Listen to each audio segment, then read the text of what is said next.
बिस्मिल्लाहिर्रहमानिर्रहीम। अस्सलामु अलैकुम वरहमतुल्लाहि वबरकातुहू। अज़ीज़ तलबा व तालिबात, उम्मीद है आप तमाम खैरियत से होंगे।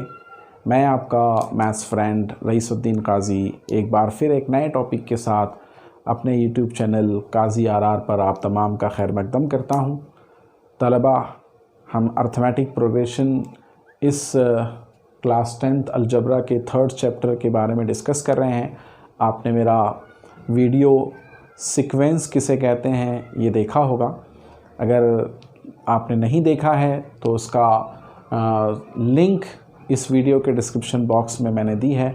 आप पहले उस वीडियो को देखें ताकि आपका सीक्वेंस किसे कहते हैं ये क्लियर हो जाए, और फिर सीक्वेंस के बाद आज के इस टॉपिक में मैं कोशिश कर रहा हूँ कि अर्थमेटिक प्रोग्रेशन किसे कहते हैं, हिसाबी तसाद किसे कहते हैं, इसका कंसेप्ट आपका क्लियर किया जाए। कि मेरे इस वीडियो को आप एंड तक देखें, तभी आपका जो है अर्थमेटिक प्रोग्रेशन का कंसेप्ट क्लियर होगा।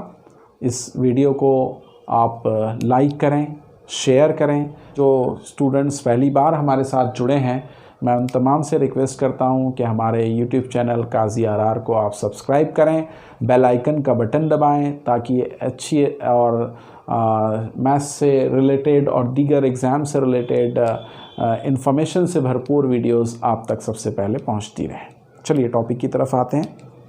हिसाबी तसाद किसे कहते हैं ये हमको समझना है। इससे पहले वीडियो में आपने देखा कि सीक्वेंस किसे कहते हैं। शॉर्ट में मैं रिपीट कर दूं कि नंबर्स का ऐसा सेट जिसमें नंबर्स एक डेफिनेट ऑर्डर में अरेंज होते हैं उसको हम सीक्वेंस कहते हैं। आप ये समझ चुके होंगे, उम्मीद है। अब सीक्वेंस के बाद अर्थमेटिक प्रोग्रेशन किसे कहते हैं। देखिए, जो नंबर्स का सेट जो सीक्वेंस होगा वो अर्थमेटिक प्रोग्रेशन हो सकता है, नहीं भी हो सकता है। मैंने इससे पहले वीडियो में भी कहा था कि अगले वीडियो में मैं इस बात को क्लियर करने की कोशिश करूंगा कि every sequence is not the arithmetic progression. हर सीक्वेंस हिसाबी तसाद नहीं होता है, but every arithmetic progression is a sequence. लेकिन हर हिसाबी तसाद सीक्वेंस होता है। इस वीडियो के ज़रिए मैं आपके इस टॉपिक को क्लियर करने की कोशिश कर रहा हूँ। मैं फिर रिकॉल कर रहा हूँ, मैंने आप लोगों से कहा था कि सीक्वेंस, किसी नंबर के सेट को सीक्वेंस पहचानने के लिए ये भी एक बात है कि क्या आप उसका अगला मेंबर्स बता सकते हैं।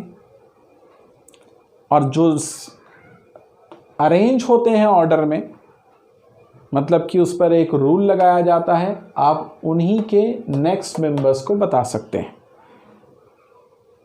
तो फिर प्रूफ हो जाएगा कि ये सीक्वेंस है। अब रूल क्या है, आप देख रहे हैं 1 के बाद 4 है, फिर 9 है, 16 है, 25 है। आप ये कह सकते हैं कि ये स्क्वायर नंबर है, परफेक्ट स्क्वायर है, कामिल मुरब्बे हैं। अब परफेक्ट स्क्वायर किसके हैं? तो स्टूडेंट्स, 1 का स्क्वायर, 4 2 का square, 9 3 square, 16 4 square, 25 5 square, means 1 2 3 4 5 and so on. Means natural number की ये स्क्वायर्स हैं, तबाई आदात के ये मुरब्बे हैं। नेचुरल नंबर अरेंज होते हैं, हर नेचुरल नंबर पिछले वाले से एक बड़ा होता है। मतलब ये हुआ कि ये सेट नंबर्स का ये सीक्वेंस है। अब देखना है कि सीक्वेंस के साथ साथ क्या ये अर्थमेटिक प्रोग्रेशन है। तो स्टूडेंट्स, अर्थमेटिक प्रोग्रेशन की डेफिनेशन आप अपने माइंड में फिक्स कर लें। जहाँ भी अर्थमेटिक प्रोग्रेशन की बात हो, किसी नंबर्स के सेट को अर्थमेटिक प्रोग्रेशन की जांच करने के लिए, तो आप ये अपने माइंड में फिक्स कर लें कि आप उस सेट ऑफ नंबर्स के कॉन्जिक्यूटिव मेंबर्स का डिफरेंस देखें। कोई भी उसके 2 मेंबर्स का डिफरेंस आप देखें, अगर वो कांस्टेंट है, सब में उतना ही डिफरेंस है, किन्हीं 2 टर्म्स का डिफरेंस सेम है, तब वो अर्थमेटिक प्रोग्रेशन होगा, वरना नहीं होगा। यहाँ देख रहे हैं आप 4 - 1 3 होता है, 9 - 4 5 होता है, 16 माइनस 9 7 होता है, डिफरेंस कांस्टेंट नहीं है, तो ये AP नहीं है। सीक्वेंस है लेकिन AP नहीं है। तो मेरी बात आप फिर रिकॉल करें कि every sequence is not the arithmetic progression. हर सीक्वेंस हिसाबी तसाद नहीं होता है कि नंबर्स ऑर्डर में अरेंज है या नहीं। यहाँ दिख रहा है कि नंबर्स ऑर्डर में अरेंज हैं, ऐसा कुछ भी नहीं है कि बीच में कोई छोटा नंबर आ गया हो फिर उसके बाद बड़ा नंबर आ गया हो। इंक्रीजिंग ऑर्डर में है, मीन्स डेफिनेट अरेंजमेंट है। आप नेक्स्ट बता सकते हैं। दूसरी वीक तो हो गया डेफिनेट अरेंजमेंट में क्या, अब ये देखें आप नेक्स्ट बता सकते हैं तो और कंफर्म हो जाएगा कि आप डेफिनेट ऑर्डर में भी है और आप नेक्स्ट नंबर बता सकते हैं, तो ये सीक्वेंस है। नेक्स्ट नंबर बताने के लिए आपको इसमें जांचना पड़ेगा कि कौन सा रूल के तहत ये नंबर्स आए हैं। तो आप जब गौर करेंगे तो पता चलेगा कि ये प्राइम नंबर्स का सेट है जो कॉन्जिक्यूटिव प्राइम नंबर्स हैं। पहला प्राइम नंबर 2, उसके बाद आता है 3, there is no prime number between 2 and 3। Next prime number is 5, next after 5 7, after 7 11, means consecutive prime numbers का ये सेट है, एक के बाद एक आने वाले। तो 11 के बाद का आपको देखना होगा कि आफ्टर 11 कौन सा होता है, तो वो होता है 13। इसके बाद कौन सा होता है 17। मीन्स स्टूडेंट्स आपने यहाँ पर अरेंजमेंट भी देख ली, रूल भी पता कर लिया, उसके हिसाब से नेक्स्ट नंबर भी लगा दिए, तो क्लियर हो गया कि ये सीक्वेंस है। अब इसकी जांच करें कि ये AP है या नहीं है। तो उसके लिए आप देखें कांस्टेंट डिफरेंस आपके माइंड में आ जाना चाहिए कि हिसाबी तसाद देखने के लिए देखें किन्हीं भी दो के बीच का डिफरेंस कांस्टेंट है या नहीं है। तो यहाँ पर डिफरेंस 1 का है, यहाँ 2 का है, यहाँ पर 3 का है, यहाँ पर देखिए ये 1, यहाँ डिफरेंस 2 का है, इनमें डिफरेंस 3 का है, ये सॉरी हाँ यस 5 माइनस 7, ये 7 माइनस 5 2, यहाँ डिफरेंस 4 का है, यहाँ पर डिफरेंस 2 का है, डिफरेंस कांस्टेंट नहीं है। तो ये एग्जाम्पल AP नहीं है। आप लिख सकते हैं इट इज़ नॉट AP, हिसाबी तसाद नहीं है, सीक्वेंस है। फिर एक बार मेरी वो सेंटेंस यहाँ पर इस एग्जाम्पल के ज़रिए सही साबित होती है कि every sequence is not AP। Her sequence AP नहीं होता है। सीक्वेंस है AP नहीं है, सीक्वेंस है AP नहीं है। गौर से देखिए स्टूडेंट्स, पहले प्रूव करें कि ये सीक्वेंस है। सीक्वेंस प्रूव करने के लिए आपके माइंड में आना चाहिए नंबर्स डेफिनेटली अरेंज्ड हैं। अगर डेफिनेटली अरेंज है तो आप नेक्स्ट बता सकते हैं। ये दो चीज़ें अगर हो गई मतलब ये सीक्वेंस प्रूव हो जाएगा। लेकिन उसके लिए आपको रूल पता होना चाहिए। अगर आप गौर करें 8 के बाद 27 आया है, 64 आया है।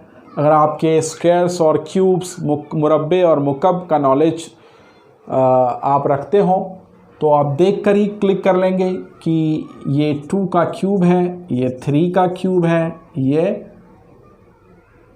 4 का क्यूब है। मतलब नेक्स्ट जो होगा वो 5 का क्यूब होगा। यानी कि आप अगला नंबर बता पा रहे हैं, यानी आपने इसका रूल मालूम कर लिया है। ये सीक्वेंस है। अब जांच करें कि ये सीक्वेंस AP है या नहीं, हिसाबी तसाद है या नहीं है। तो आप डिफरेंस देखें, इनका डिफरेंस AP के लिए आप डिफरेंस देखें, यही बात ध्यान में रखें। ऐसा सिलसिला जिसके किसी भी दो अरकान के बीच का डिफरेंस कांस्टेंट होता है उसको हम हिसाबी तसाद कहते हैं। इंग्लिश में कहेंगे the set of a number और a sequence in which difference between any two consecutive term is constant is called arithmetic progression। तो स्टूडेंट्स यहाँ पर डिफरेंस आप देख रहे हैं कि 19 का है। यहाँ पर आप डिफरेंस देखेंगे तो 19 से ज़्यादा का है। मीन्स यहाँ पर है डिफरेंस 37 का, यहाँ पर डिफरेंस फिर इससे ज़्यादा है। मतलब डिफरेंस कांस्टेंट नहीं है, इसलिए ये जो सीक्वेंस है वो हिसाबी तसाद यानी अर्थमेटिक प्रोग्रेशन नहीं है, डिफरेंस कांस्टेंट नहीं है। फिर एक बार मेरा वो सेंटेंस कि every sequence is not AP सही साबित हो गया। अब मेरे सेंटेंस का अगला आधा पार्ट कि every arithmetic progression is the sequence. ये बता दूं, 3 एग्जाम्पल दी मैंने यहाँ पर कि इससे पता चला कि every sequence is not AP, her sequence AP नहीं होता है, हिसाबी तसाद नहीं होता है।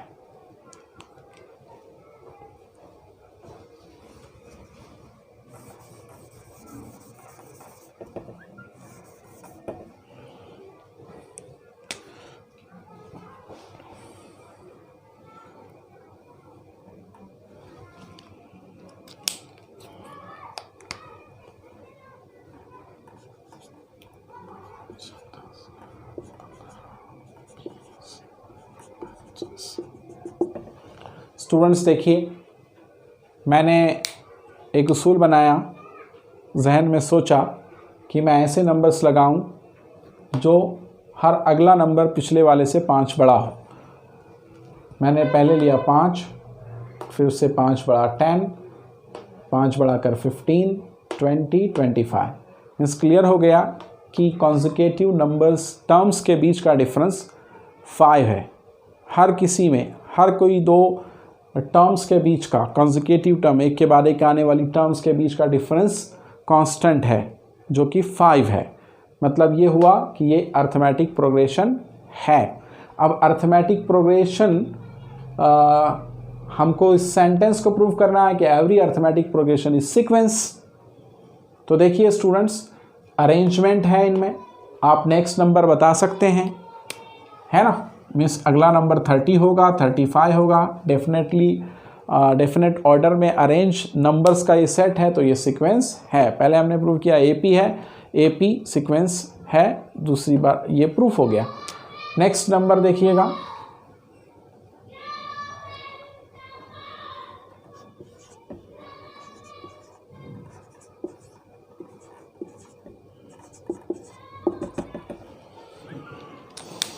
नंबर्स के बीच का डिफरेंस 10 है, कांस्टेंट है, मतलब ये हिसाबी तसाद अर्थमेटिक प्रोग्रेशन है।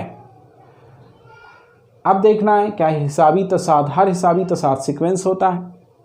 जाहिर सी बात है, पहले सीक्वेंस होगा तभी हमने इसको अर्थमेटिक प्रोग्रेशन प्रूव किया। प्राइम कंडीशन, पहली कंडीशन ही है एपी के लिए कि सीक्वेंस होना चाहिए। डेफिनेशन में आपने देखा कि ऐसा सिलसिला, शुरुआत डेफिनेशन की हो रही, ऐसा सिलसिला जिसके किसी भी 2 या के बाद दीगरे आने वाले अरकान का difference constant, common. Sequence in which the difference between any 2 consecutive number is constant. Sequence में ही आप एपी तलाश करेंगे। इसका मतलब ये हो गया कि हर एपी सीक्वेंस होना उसके लिए ज़रूरी है। सीक्वेंस होगा तो ही आप देखेंगे एपी है या नहीं, है ना। तो स्टूडेंट्स यहाँ पर भी क्लियर हो गया, अरेंजमेंट है और नेक्स्ट नंबर आप बता सकते हैं, मतलब ये सीक्वेंस है और पहले हमने प्रूव किया कि एपी भी है। सो एवरी अर्थमेटिक प्रोग्रेशन हिसाबी तसाद सिलसिला होता है। इस एग्जाम्पल से भी साबित हो रहा है। यहाँ हमने देखा सीक्वेंस है लेकिन एपी नहीं है, यहाँ पर यह है कि ये एपी सीक्वेंस है। मीन्स हर एपी सीक्वेंस होता है और हर सीक्वेंस, हर सिलसिला एपी होना ज़रूरी नहीं है, अर्थमेटिक प्रोग्रेशन होगा ज़रूरी नहीं है।